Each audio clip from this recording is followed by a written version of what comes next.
Hello everyone. Current affairs funda की ओर से आप सभी को नए साल की बहुत बहुत शुभकामनाएं।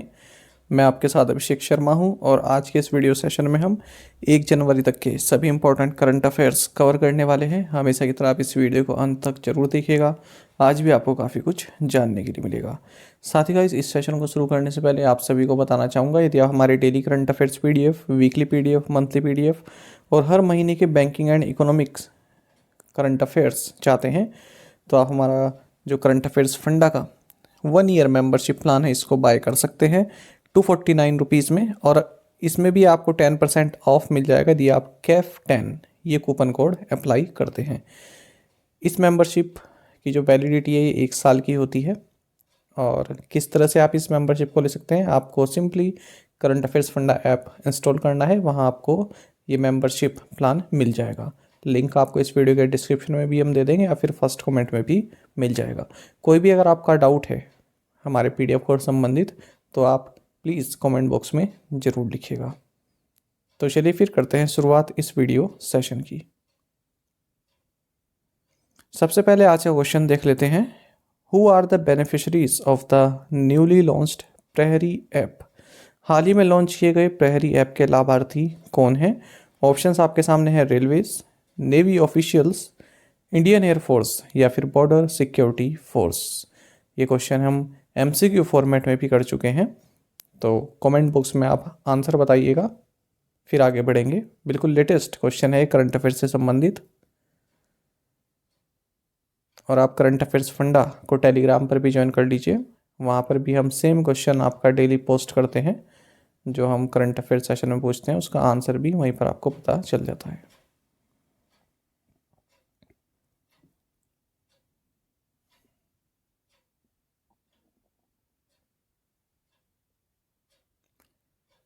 Which country's Abdullah Abdul Samad Dasti has been appointed as United Nations coordinator for the Black Sea Crane Initiative?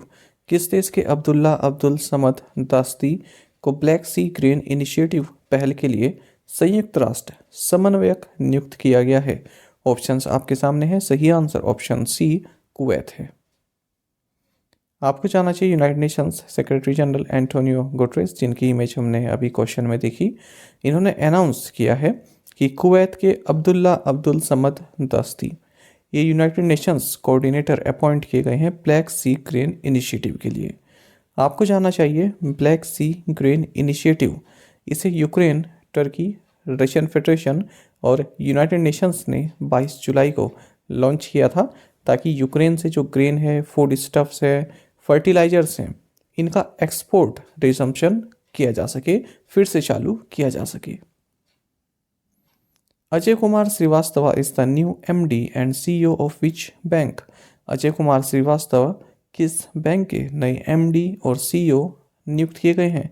Options आपके सामने हैं। सही आंसर ऑप्शन डी है, इंडियन ओवरसीज बैंक। आपको जानना चाहिए इंडियन ओवरसीज बैंक ने अनाउंस्ड किया है कि अजय कुमार श्रीवास्तव ये 1 जनवरी 2023 से 3 साल के लिए हमारे MD एंड CEO नियुक्त किए जा रहे हैं। आपको जानना चाहिए ये पार्थ प्रतिम सेन गुप्ता को सक्सीड कर रहे हैं। इंडियन ओवरसीज बैंक की अगर हम बात करें, हेडक्वार्टर्स चेन्नई तमिलनाडु में है। इसकी टैगलाइन है good people to grow with. Cristiano Ronaldo has officially joined which club until 2025?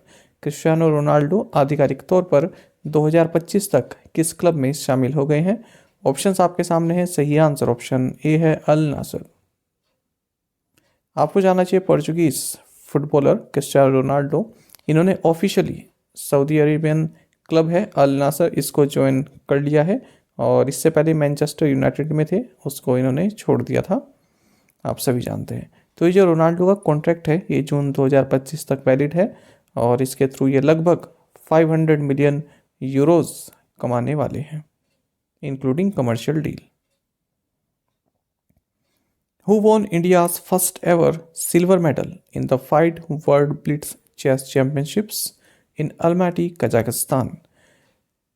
Almaty Kazakhstan में फाइट वर्ल्ड ब्लिट्स शतरंज चैंपियनशिप महिला वर्ग में भारत का पहला रजत पदक किसने जीता? ऑप्शंस आपके सामने हैं।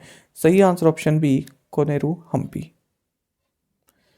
आपको जानना चाहिए five world blitz chess championship women section, ये अल्माटी कजाकिस्तान में हुआ है और यहाँ पर भारत को अपना पहला फर्स्ट एवर सिल्वर मेडल मिला है। किसने जीता है? कोनेरू हम्पी ने। तो पहली बार भारत ने यहाँ पर सिल्वर मेडल जीता है।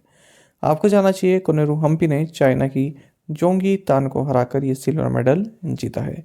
इस प्रतियोगिता में गोल्ड मेडल जीता गया कजाकिस्तान की बिबिसारा बालाबाएवा के द्वारा।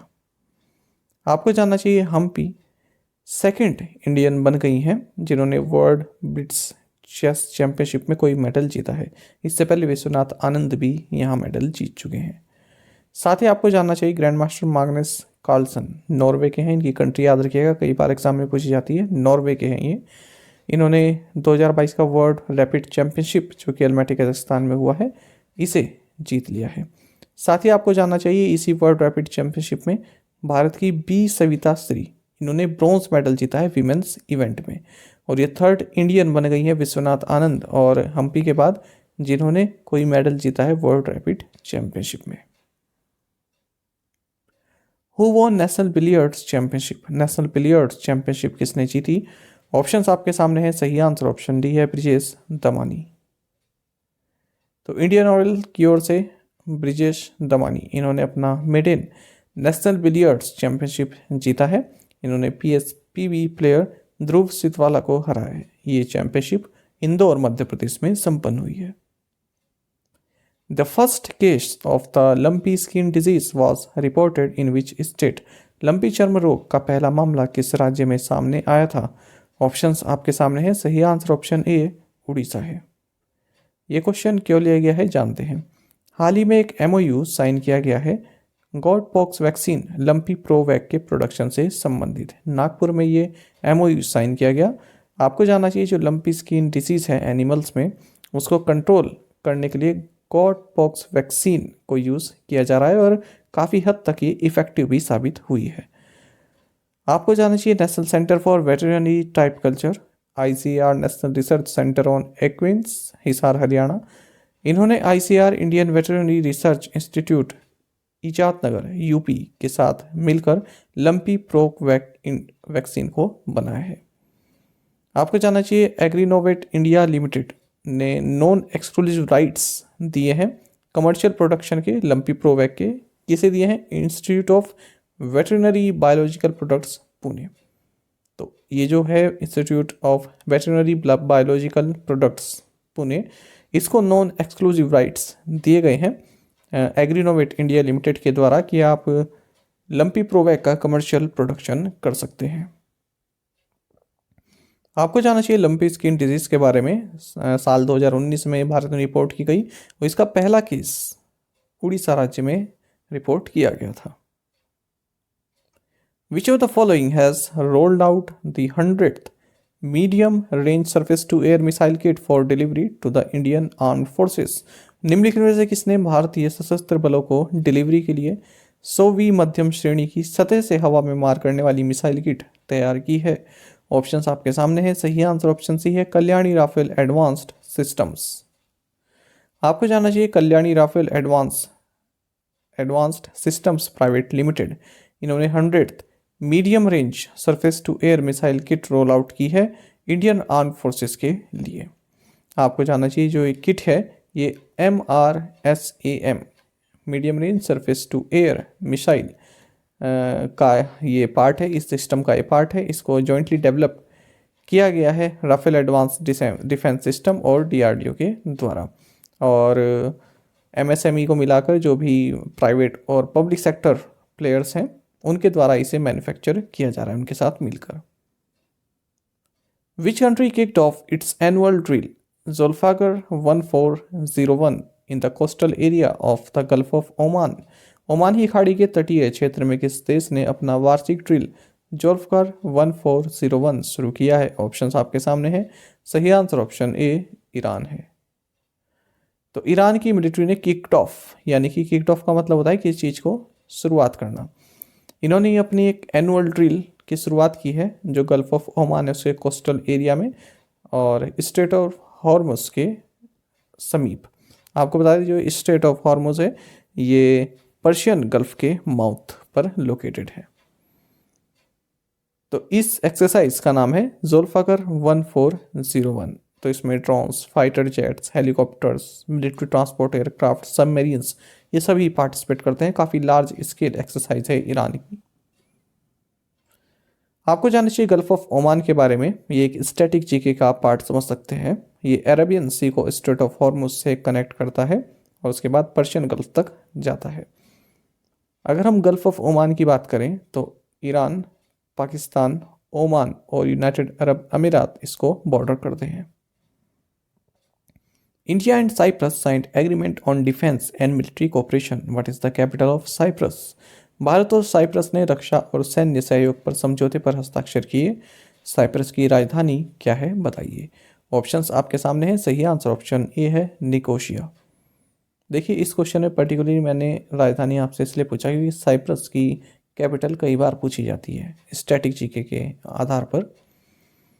तो जानिएगा external affairs mister S Jaishankar अपने काउंटर पार्ट यानी कि दूसरे देश के जो फॉरेन मिनिस्टर हैं साइप्रस के, एयोनिस कासुलाइट्स, इनके साथ इनकी मुलाकात हुई है और 3 की एग्रीमेंट साइन किए गए हैं साइप्रस की कैपिटल निकोशिया में। आपको बता दें जो डॉक्टर जयशंकर हैं ये साइप्रस और ऑस्ट्रिया इन दोनों ही कंट्री की ऑफिशियल विजिट पर अभी निकले हुए हैं। तो पहला जो मेमोरेंडम ऑफ अंडरस्टैंडिंग जो साइन किया गया इंडिया और साइप्रस के बीच में डिफेंस एंड मिलिट्री कोऑपरेशन से संबंधित है दोनों ही देशों के बीच में। दूसरा माइग्रेशन एंड मोबिलिटी पार्टनरशिप से संबंधित है और तीसरा है इंटरनेशनल सोलर अलायंस से संबंधित। साइप्रस के बारे में आपको जानना चाहिए कैपिटल निकोशिया है और करेंसी यहाँ की यूरो है।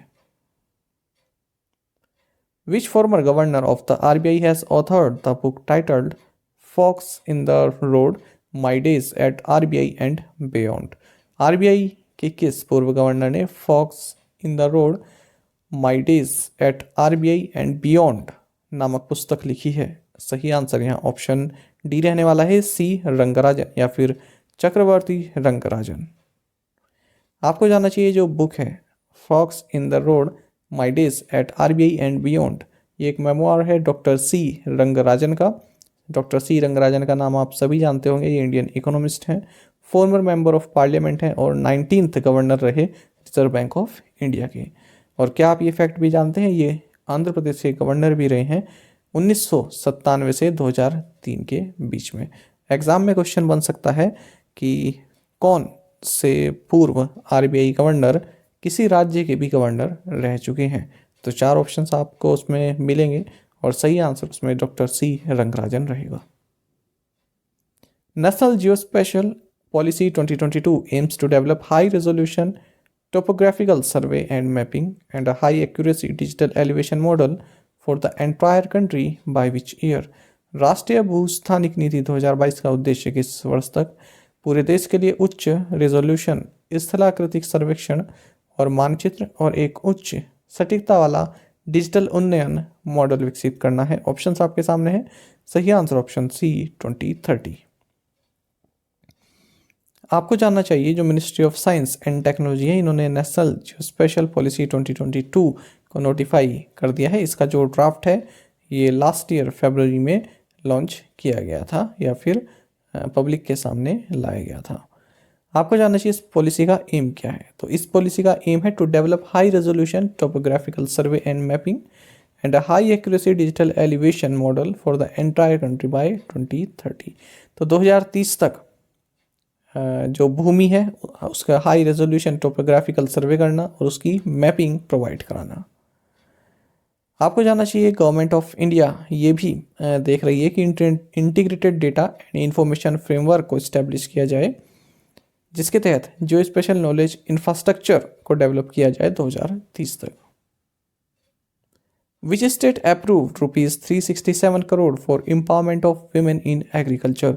किस राज्य ने कृषि में महिलाओं के सशक्तिकरण के लिए 367 करोड़ रुपए मंजूर किए। ऑप्शंस आपके सामने हैं। सही आंसर ऑप्शन ए उड़ीसा है। तो उड़ीसा कैबिनेट जिसकी अध्यक्षता की गई चीफ मिनिस्टर नवीन पटनायक के द्वारा इन्होंने 367.19 करोड़ रुपीस अप्रूव किए हैं 5 साल के लिए 2022-23 से 2026-27 तक। तो एक स्कीम है यहाँ पर स्टेट सेक्टर स्कीम है उसके इम्प्लीमेंटेशन के लिए। ये स्कीम है empowerment of women in agriculture promotion of entrepreneurship for women SHG self help group. बाकी उड़ीसा के बारे में आप जानते हैं, गवर्नर गणेशी लाल है, कैपिटल भुवनेश्वर में। हाल ही में हमने काफ़ी महत्वपूर्ण करंट अफेयर उड़ीसा से संबंधित देखा था MCQ फॉर्मेट में कि धनु यात्रा यहाँ पर शुरू हो गई है। ये largest open air theatre performance है और कहाँ पर हुई है? बारगढ़, उड़ीसा में। तो काफ़ी महत्वपूर्ण है ये क्वेश्चन भी। Which NBFC has secured $100 million loan from the Asian development bank? किस NBFC ने एशियाई विकास बैंक से $100 मिलियन का ऋण प्राप्त किया है? सही आंसर ऑप्शन ए है श्रीराम फाइनेंस। तो जानेगा श्रीराम फाइनेंस लिमिटेड, जो कि एक रिटेल NBFC है श्रीराम ग्रुप की। इन्होंने लॉन्ग टर्म फंडिंग $100 मिलियन की प्राप्त की है एशियन डेवलपमेंट बैंक से। और कितने टाइम के लिए? 5 साल का ये लोन रहने वाला है, $100 मिलियन का। Union home and cooperation minister Amit Shah laid the foundation stone of the central detective training institute in which state? केंद्रीय गृह और सहकारिता मंत्री अमित शाह ने किस राज्य में सेंट्रल डिटेक्टिव ट्रेनिंग इंस्टीट्यूट की आधारशिला रखी है? ऑप्शंस आपके सामने है। सही आंसर ऑप्शन ए है कर्नाटका। तो आपको जानना चाहिए union home and cooperation minister Amit Shah, इन्होंने central detective training institute CDTI की आधारशिला रखी है कर्नाटक के देवनाहली में। और residential and administrative complexes of Indo Tibetan border police, इसको भी इनॉग्रेट किया है। कर्नाटक के बारे में आप जानते ही हैं, गवर्नर थावर चंद गहलोत हैं, कैपिटल बेंगलुरु है, यहाँ के चीफ मिनिस्टर बसवराज बोम्मई हैं। हाल ही हमने भी देखा था कि होम मिनिस्टर अमित शाह ने कर्नाटक के मद्दूर में एक मेगा डेयरी को इनॉग्रेट किया है। Agriculture and processed food products exports rose by what percent to $17.43 billion for period April to November fiscal 22-23? अप्रैल से नवंबर वित्त वर्ष 2022-23 की अवधि के लिए कृषि और प्रसंस्कृत खाद्य उत्पादों का निर्यात कितने प्रतिशत बढ़कर $17.43 बिलियन पहुंच गया है? ऑप्शंस आपके सामने हैं। सही आंसर ऑप्शन सी 16%। तो आपको जानना चाहिए, बात हो रही है करंट फाइनेंशियल ईयर 2022-23 की और इसके 8 महीनों की, अप्रैल से नवंबर के बीच की। तो जो agriculture and processed food products हैं उनका जो एक्सपोर्ट है उसमें उछाल देखने के लिए मिला है 16% का। और कितना पहुंच गया है? $17.435। हम कंपेयर कर रहे हैं फिस्कल ईयर 2021-22 से। आपको जानना चाहिए कई सारे इनिशिएटिव अपेटा द्वारा लिए गए हैं। अपेटा का मतलब होता है agriculture and processed food products export development authority. इसके द्वारा कई सारे इनिशिएटिव लिए हैं जिसके तहत ये जो हमारा एक्सपोर्ट है इसमें उछाल देखने के लिए मिला है। ये जो अपेडा है ministry of commerce and industry के अंडर में कार्य करता है। आपको बता दें 2022-23 के लिए भारत ने जो अपना एक्सपोर्ट टारगेट सेट किया हुआ है उसका 74% हम ऑलरेडी अचीव कर चुके हैं इन 8 महीनों में। आपको जानना चाहिए 2022-23 के लिए जो हमारा एक्सपोर्ट टारगेट है ये $23.56 बिलियन का है और हम ऑलरेडी $17.435 बिलियन का एक्सपोर्ट टारगेट अचीव कर चुके हैं। Twitter hyperloop joined hands with which company to develop hyperloop technology? Twitter hyperloop ने हाइपरलूप तकनीक विकसित करने के लिए किस कंपनी के साथ हाथ मिलाया है? ऑप्शंस आपके सामने है। सही आंसर यहाँ ऑप्शन डी रहने वाला है, टाटा स्टील। तो जानिएगा टाटा स्टील और ट्विटर हाइपरलूप इन्होंने एक एग्रीमेंट साइन किया है जिसके तहत हाइपरलूप टेक्नोलॉजी को डिप्लॉयमेंट और उसके डेवलपमेंट पर ये जॉइंटली कार्य करेंगे। तो मेन जो चैलेंजेस रहते हैं वो हाइपरलूप के डिज़ाइन और मटेरियल सिलेक्शन से संबंधित रहता है। तो इस पार्टनरशिप के तहत जो इसकी डिज़ाइन है और इसके डेवलपमेंट है और इसकी टेक्नोलॉजी है उससे संबंधित कार्य किया जाएगा। आपको जानना चाहिए ट्विटर के बारे में, एक डीप टेक स्टार्टअप है, IIT मद्रास इनक्यूबेटेड है ये स्टार्टअप और low cost hyperloop solution provide कराने के लिए कार्य कर रहा है। Which state has launched e-सुश्रुत hospital management information system in 22 state medical colleges?